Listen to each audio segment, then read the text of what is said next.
பச்சை குங்குமத்தை தொட்டு உன் அன்னையான நான் சொல்ல வருவதை கொஞ்சம் காது கொடுத்து நீ கேட்க வேண்டும். வாழ்வில் உனக்கு என்ன இல்லை? எல்லாம் இருக்கிறது என்று நினைத்துக்கொள். எல்லாம் சந்தோஷமான சூழலாய் உன்னை வந்து சேரும். நிம்மதியாக இருக்க நினைத்தால் எதையும் எந்த சூழ்நிலையையும் உன்னை விடவும் நீ உன் உயிராய் நினைக்கும் என்னை விடவும் பெரிது எதுவும் இல்லை என்று நினை. நமக்கு வரும் கஷ்டங்களை நம்மால் தாங்க முடியும் என்று மென்மையாய் உன்னிடம் சொல்லிக்கொள். உனக்கு பரீட்சை வைக்கிறேன் என்று நீ நினைப்பது சரிதான். எதற்கு அந்த பரீட்சை? உன்னை ஒரு இடத்திலிருந்து இன்னொரு இடத்திற்கு உயர்த்துவதற்காக. பல விஷயங்களில் நீ கற்றவற்றை எப்படி நீ உன் புதிய நிகழ்வுகளில் செயல்படுத்துகிறாய், அதற்கு தயாராகிவிட்டாயா என்று பார்ப்பதற்காக. அதற்காக எவ்வளவு காலம் என்று நினைப்பது சரிதான். ஆனால் முழுமையான முறையில் ஒன்றை தயாரித்தால்தான் அது நல்ல முறையில் இருக்கக்கூடும். அவற்றைத்தான் நான் உனக்கு செய்கிறேன். இன்னும் உன்னை சிறிது மாற்றிக்கொள்ள வேண்டும். எனக்கு புரிகிறது. நீ போராடி கொண்டு இருக்கிறாய் என்று புரிகிறது. உனக்குள்ளே எது சரி எது தவறு என்று நீ போராடுகிறாய். தவறு என்றால் அதை மாற்ற உன்னிடத்திலே யுத்தம் புரிந்து கொண்டு இருக்கிறாய். இந்த நிலையற்ற சூழல் எல்லாம் நிறைவான நிலையுள்ள வாழ்க்கையை உனக்கு கொடுக்கத்தான் நான் இந்த குழப்பமான மனநிலையை உனக்கு கொடுத்து கொண்டு இருக்கிறேன். எல்லாம் மாறும், விரைவில் மாறும். உனக்கான அழகிய வாழ்க்கை உன்னை தேடி வரும் குழந்தையே. பயப்படாதே, கலங்காதே. நீ நன்றாக இருப்பாய். நீ என் பரிபூரண அருளும் ஆசிர்வாதமும் அன்பும் பெற்ற என் செல்ல குழந்தை. எல்லோருக்கும் வாழ்க்கையில் அனுபவிக்க வேண்டியது என்று சில காலம் இருக்கும். அந்த காலத்தில் அதை பொறுமையாக அனுபவித்துதான் ஆக வேண்டும். அதற்காக நீ பதற்றப்படாதே, பயப்படாதே, புலம்பாதே. அனைத்தையும் நான் பார்த்து கொண்டுதான் இருக்கிறேன். விரைவில் நீ வாழ்க்கையின் உச்சத்தை தொடுவாய் குழந்தையே. எல்லா ஆபத்திலிருந்தும் துயரங்களிலிருந்தும் நீ முழுமையாக காப்பாற்றப்படுவாய். இது என் பிள்ளைக்கு நான் கொடுக்கும் வாக்குறுதி. நீ தனியாக நடப்பதாக நினைக்கிறாயா? நான் உன்னோடுதான் நடந்து வருகிறேன். எப்பொழுதும் உன்னோடுதான் இருப்பேன். உன் வலிகளை மௌனமாக குணப்படுத்தி உன்னை பாதுகாப்பதே என் கடமை. அதனால் நீ கலங்காதே, கவலை வேண்டாம். நான் எந்த தீங்கையும் உனக்கு நேர விடமாட்டேன். நம்பிக்கையோடு பொன்னான வாழ்க்கை ஆரம்பமாக போகும் அந்த நல்ல நாளுக்காக காத்திரு. அது மிக விரைவில் என் ஆசிர்வாதத்தோடு உன்னிடம் வரும். வரும் காலமெல்லாம் மகிழ்ச்சி என்னும் சத்தம் உன் மனதில் ஒலித்து கொண்டே இருக்கும். உன் உணர்வுகள் சில்லிட்டு ஆனந்த கண்ணீர் பெருகும். இனி உன் வாழ்வில் இதே ஆனந்த உணர்வோடு இருப்பாய் என் குழந்தையே. நீ என் பரிபூரண அருளும் அன்பும் பெற்ற என் செல்ல பிள்ளை. கலங்காதே செல்வமே. உன்னோடு உன் நிழலாகத்தான் நான் இருக்கிறேன். என்னை உணர நீ என்மேல் கொள்ளும் நம்பிக்கை வலிமையானதாக இருக்க வேண்டும். நம்பிக்கையோடு அம்மா என்று அலை போதும். உன் மனக்கலக்கத்திற்கான ஆறுதலை உன் அன்னையான நான் உனக்கு தருகிறேன். முதல் நிமிடம் மட்டும் நீ நிதானமாக யோசித்தால் ஒவ்வொரு நிமிடமும் இந்த உலகத்தை உன்னால் ஜெயிக்க முடியும். உனது இரக்க குணம், பிறருக்கு உதவ வேண்டும் என்கிற உன்னதமான மனோபாவம், இந்த நிலையிலும் பிறர் கஷ்டப்படுவதை காண சகிக்காத மனம், இருக்கும் இடத்திற்கு உண்மையான விசுவாசத்தோடு நடந்து கொள்ள வேண்டும். நீதியை நேர்மையை பின்பற்ற வேண்டும் என்று நினைத்து அதன்படி நடந்து வந்ததால்தான் நான் கீழான நிலைக்கு இறங்க நேர்ந்தது என்று நினைக்கிறாய். கெட்டவர்களும் கெடுமதி உள்ளவர்களும் நன்றாக இருக்கும்போது நல்லவர்களான நாங்கள் மட்டும் ஏன் கஷ்டப்பட வேண்டும்? கஷ்டத்தை மட்டும் ஏன் நீ எங்களுக்கு பரிசாக தர வேண்டும் என்று நினைக்கிறாய்? உன்னை போன்ற நல்லவர்கள் பலரும் இப்படித்தான் புலம்புகிறார்கள். இது இன்றோ நேற்றோ தொடங்கி நடந்து வருகிற விஷயமல்ல. காலகாலமாய் நல்லவர்கள் புலம்புவது தொடர்கதைதான். நல்லவர்கள் தங்களது எஞ்சியுள்ள கர்ம வினைகளையும் தீர்த்துவிட்டு முற்றிலும் சந்தோஷத்தை பெறுவதற்கே கஷ்டத்தை அனுபவிக்கிறார்கள். நான் உன்னிடம் பிரத்யட்சமாக விளங்கவே இந்த தற்காலிகமாக நடக்கும் கஷ்டம். ஏனென்றால் நான் நல்லவர்கள் மனதில் மட்டுமே வாழ முடியும்.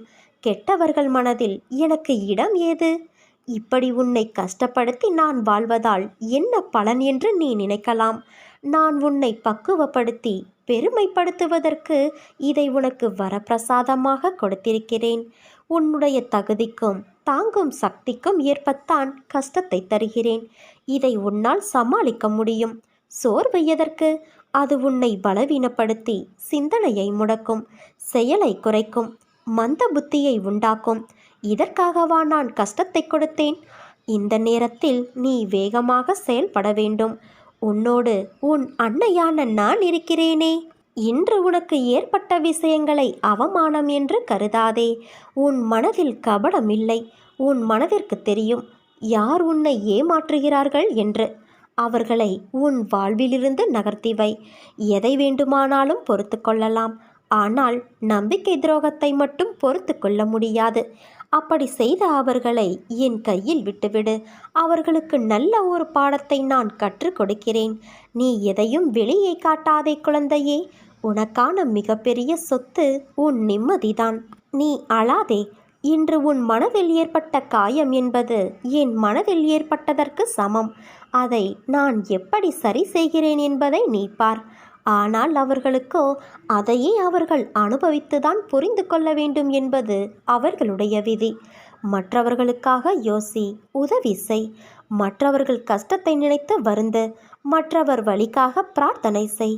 என் குழந்தை வைரம், அதனால்தான் உன்னை ஒரு வடிவம் கொண்டு வருவதற்காக நான் செதுக்குகிறேன். உனது துயரங்கள் அனைத்தும் விலகப் போகிறது. விரைவில் நல்ல செய்தி உன் செவிகளில் வந்து சேரப்போகிறது.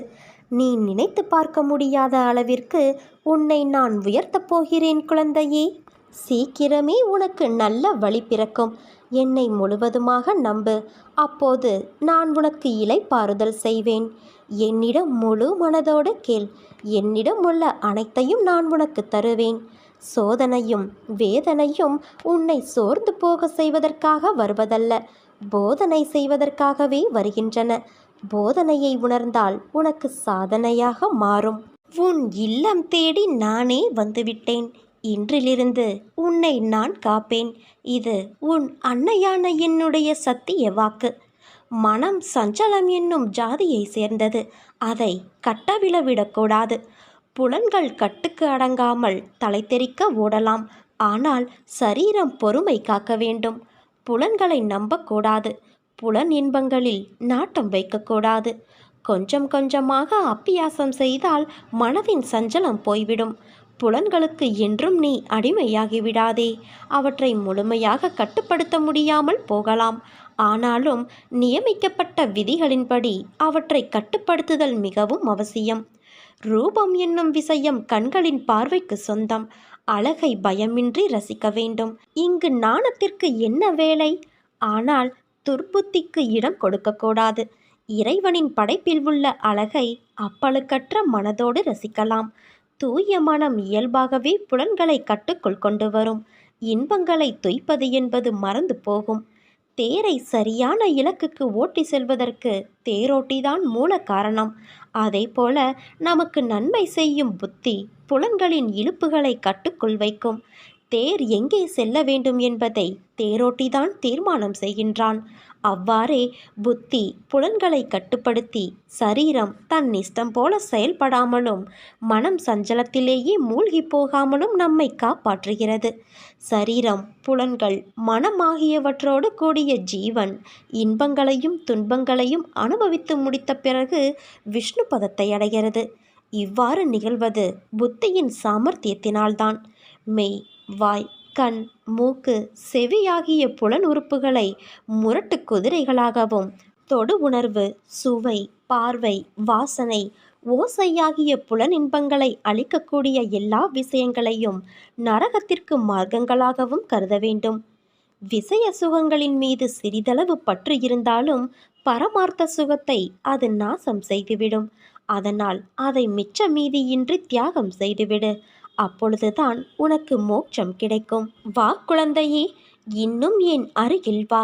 நேற்று இரவெல்லாம் உன் தலையை வருடி கொடுத்தபடி உன் தலைமாட்டில் நான் உனக்காக உட்கார்ந்து கொண்டு இருந்தேன். உன் இதயத்தை என்னை நோக்கி திருப்பி உன் உடலை வருத்தி உபவாசமெல்லாம் இருந்து என்னிடம் வேண்டுகோள் வைத்து கொண்டிருக்கிறாய். இதை இந்த அன்னை நிறைவேற்றி விடுவேன் என்ற நம்பிக்கை உன் மனதில் வலுப்பெற்றுவிட்டது. உனக்குத்தான் எத்தனை தொல்லைகள்! மத்தளம் கூட 2 பக்கம்தான் இடிபடுகிறது. ஆனால் உனக்கோ எல்லா பக்கத்திலும் இடிகள். எத்தனை நாளைக்குத்தான் நான் பொறுமையோடு பார்த்து கொண்டு இருப்பேன்? உன் வேண்டுதலை அலட்சியப்படுத்த நான் விரும்பவில்லை.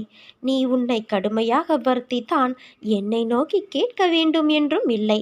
நான் உன் அருகிலேயே இருக்கிறேன். நீ உருகும்போது நான் தாரை தாரையாய் அழுகின்றேன். உன்னுடைய தேவைகளுக்காகத்தான் நான் அங்கும் இங்கும் ஓடி ஆடிக்கொண்டிருக்கிறேன். உனக்கு நல்ல வழிகளை நான் உருவாக்கி தருவேன் குழந்தையே. நீ நம்பிக்கை இழக்காதே.